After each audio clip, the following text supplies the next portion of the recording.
इस दुनिया में हर इंसान एक ऐसी ज़िंदगी के बारे में सोच लेता है जिसमें कोई उठापटक ना हो, सब कुछ अपने मन मुताबिक चलता रहे और ज़िंदगी बड़ी आसानी से बीत जाए। इसी सोच के साथ वे मन ही मन एक ऐसी दुनिया की रचना कर लेता है जिसका असल ज़िंदगी से कोई ताल्लुक़ नहीं होता। इसी वजह से वे अपने आज में, अपने वर्तमान में नहीं जी पाता और छोटी छोटी बातों को लेकर परेशान होता रहता है। हेलो दोस्तों, मैं हूं मधुसूदन खोकर, आपका दोस्त, एंटरप्रेन्योर, मोटिवेशनल स्पीकर।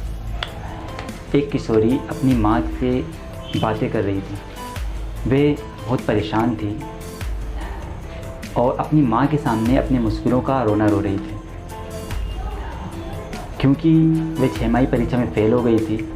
उसकी सबसे अच्छी सहेलियों से रूठ गई थी और तो और सुबह प्रेस करते वक्त उसकी पसंदीदा ड्रेस जो जल गई थी। माँ मुस्कुराई और कहने लगी, ये उदासी का मुँह छोड़ो और चलो मेरे साथ रसोई में, मैं तुम्हें केक खिलाती हूँ। ये सुनकर लड़की चहकते हुए बोली, वाह क्या बात है, केक तो मेरी पसंदीदा चीज़ है। माँ ने सबसे पहले मैदे का डिब्बा उठाया और बेटी को बढ़ाते हुए बोली, लो पहले मैदा खा लो।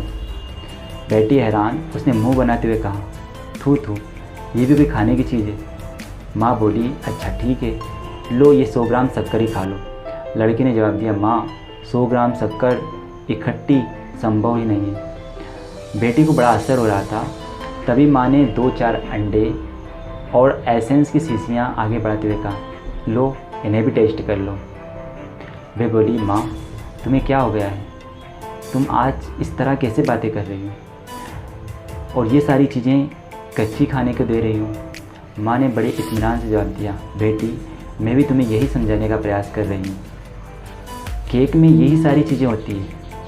बेटी ने कहा, पर केक में सब चीज़ें एक साथ मिली हुई और पकी हुई होती हैं, यही तुम्हें बताना चाह रही थी। माँ बोली कि जब बेस्वाद चीज़ों को मिलाकर पका लिया जाता है तो स्वादिष्ट केक बन जाता है। माँ आगे बोली, ज़िंदगी में मुश्किलें भी बहुत आती हैं और वो भी बेस्वाद होती हैं, लेकिन जब हम उन मिलाकर पका डालते हैं तो ज़िंदगी का केक स्वादिष्ट हो जाता है। अगर तुम 6वीं परीक्षा में फ़ेल हो गई हो तो उस विफलता को सफलता में बदल दो। मेहनत की आँच में इतना पकाओ कि तुम वार्षिक परीक्षा में प्रथम श्रेणी में बदल जाए। अगर सहेली से झगड़ा हो गया तो अपना व्यवहार इतना मीठा बनाओ कि फिर कभी किसी से झगड़ा ना हो। इसलिए मेरे दोस्त, जो इंसान ज़िंदगी के थपेड़ों से थक कर चुप हो जाता है, अक्सर मंजिलें उनके लिए मुश्किल हो जाती हैं। हिम्मत और साहस ज़िंदगी की कसौटी है जिन पर खरा उतर कर हम अपनी ज़िंदगी को सुखी बना सकते हैं। इसलिए कहा गया है कि कठिनाइयाँ आती ही इसलिए हैं ताकि हम उन्हें मिलाकर पका लें और ज़िंदगी का स्वादिष्ट केक बना लें।